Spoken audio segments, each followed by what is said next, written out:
Ano ba mga idol, wala nang tigil ang ulan dito sa probinsya namin. Oh,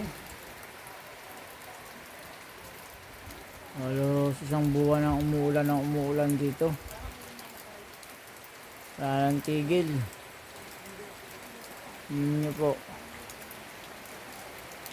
probinsya ng Oriental Mindoro, umulan na lang umulan. Ang langit laging makulimlim. Hindi na wawa ang mga palayan, mga nauhay na napalay.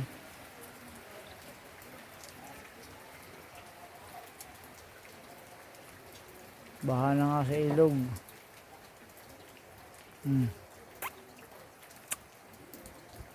Yan na ang nangyari.